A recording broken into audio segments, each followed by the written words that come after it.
karena beliau menang dalam keadaan seperti ini, cukup dengan berjoget, cukup dengan makatan Mas Anies. Kita melihat bahwa sebetulnya rakyat yang cerdas itu, kecerdasannya bukan diisi oleh pengetahuan politik, tetapi pengetahuan kultural bahwa pemimpin itu nggak perlu pemimpin yang pinter atau pemimpin itu pokoknya yang cool.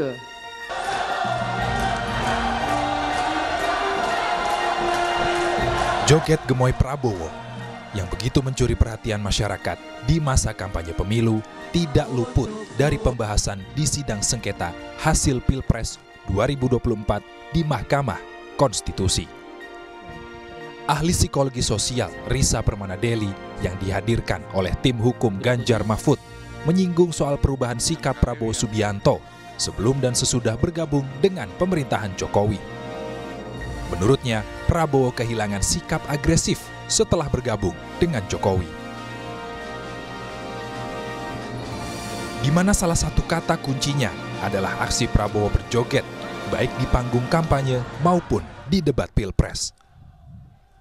Lihat, ada proses perubahan atau penjinaan dari agresivitas kekuasaan sebelumnya melalui keikutsertaan Pak Prabowo pada pemerintah ini. Tiba-tiba sejarah berevolusi dari agresif menjadi kalem. Dan yang kalem ini kemudian diikuti juga dengan seluruh proses pada pemilu yang kita lihat Pak Prabowo berjoget. Risa menilai joget gemoy Prabowo tidak hanya mengasosiasikan dirinya dengan Jokowi, tetapi juga kesan nyaman yang berbeda dengan citra dirinya saat mencalonkan diri sebagai capres pada Pilpres 2014 dan 2019. Tim Liputan, Kompas TV.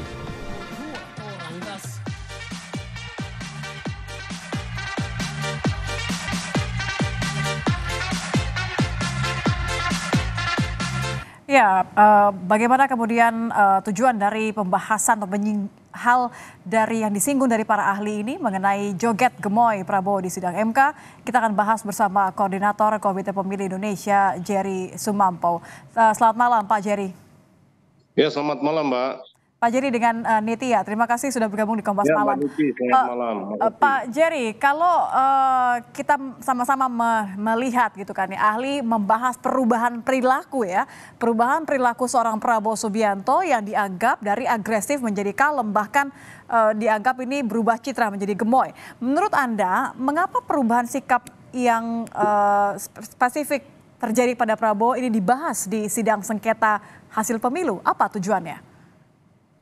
Iya, saya kira tadi Mbak siapa namanya itu ya, sosiolog itu mau mengatakan bahwa sebetulnya dalam pemilu kita ini yang menonjol itu bukan gagasan lagi, tapi bagaimana merebut simpati pemilih dengan gimmick-gimmick yang lucu gitu ya, yang membuat kemudian orang ingat gitu ya. Kan salah satu keberatan dari ibu tadi yang sosiolog itu kan itu ya, Ibu Lisa kalau nggak salah ya, gitu. Jadi dia prihatin karena metode atau model dan pola kampanye dari pasangan Prabowo Gibran itu tidak mengelaborasi dan menawarkan gagasan-gagasan yang mendalam terkait dengan bagaimana masa depan Indonesia ke depan ya. Tapi dengan merebut hati pemilih dengan metode-metode yang sebetulnya tidak substansial gitu ya. Dan itu yang kemudian lebih disukai oleh publik Indonesia kemudian ya, karena tapi konteksnya apa kalau menurut Anda Pak Jerry? Ini Ibu Risa sebagai psikolog sosial ya, tentu dia akan melihat dari perubahan yang ada begitu, yang kemudian ditangkap oleh masyarakat. Tapi kita akan kembali kepada konteksnya, ini dipaparkan sebagai salah satu bagian dari pembuktian di gugatan sidang hasil pemilu begitu. Iya, kan dia mengemukakan itu sebagai bagian dari upaya untuk memperlihatkan bahwa perubahan karakteristik ini memang semata-mata untuk kepentingan mendapatkan suara, dan itu mungkin bagian dari strategi strategi Prabowo bersama-sama dengan Pak Jokowi ya, sehingga memang kemudian Prabowo menampilkan diri sebagai figur yang ramah terhadap publik ya, bukan berkaitan dengan apa yang selama ini digambarkan tentang Prabowo ya, khususnya terkait dengan latar belakangnya sebagai tentara. Dan kita masih ingat peristiwa 98 di mana Prabowo itu juga salah satu aktor ya yang signifikan di sana gitu ya, bahkan dia kena sanksi di sana gitu. Jadi kan Ibu itu tadi berusaha untuk mengungkit sejarah, mengungkit rekam jejak seorang calon presiden yang sekarang menjadi presiden terpilih begitu ya, dengan kaitannya kedekatannya sebagai seorang menteri yang masuk di pemerintahan Jokowi. Tapi lagi-lagi saya ingin bertanya kepada Anda, menurut Anda ini narasinya tuh apa yang diincar narasinya? Karena kan kaitannya tentu adalah sengketa hasil pemilu, bukan lagi mengenai kepantasan begitu, bukan lagi mengenai sikap yang mempengaruhi apakah ada kecurangan atau tidak di pemilu. Ya, itu yang juga saya agak terus terang aja saya agak bingung dengan penjelasan itu ya, karena saya mencari-cari sebetulnya apa kaitan langsung itu dengan sengketa hasil ya. Karena ini kan menjawab pertanyaan yang disampaikan saya lupa oleh siapa tadi ya. Dan saya kira memang itu agak sedikit lepas dari konteks sengketa hasil pemilu ya, disampaikan oleh Ibu Lisa ya? Ya, yang disampaikan oleh Ibu Lisa itu gitu. Jadi itu agak lepas. Saya mungkin karena keterbatasan waktu ya, kan waktu menjelaskannya itu hanya 10 menit dengan banyak sekali pertanyaan, sehingga Ibu Lisanya sendiri itu agak mungkin kebingungan untuk memformulasi jawaban itu dalam kaitan dengan sengketa hasil pemilu ya. Jadi saya kira itu yang terjadi. Tapi saya menangkap begini ya, dia menjelaskan bahwa secara sosiologis memang ada perubahan Prabowo ya dari pencalonan sebagai presiden yang pertama melawan Jokowi, 2014-2019, yang kedua 2019 melawan Jokowi, dengan yang ketiga ketika dia mencalonkan diri di pemilu 2024 ini gitu ya. Tapi penjelasan tentang ini memang agak putus menurut saya, dan waktunya sudah habis ya. Sudah habis, atau mungkin saya merasa ya bahwa ada penjelasan-penjelasan yang masih kurang dijelaskan, tapi waktu sudah habis sehingga ya penjelasan waktu berarti.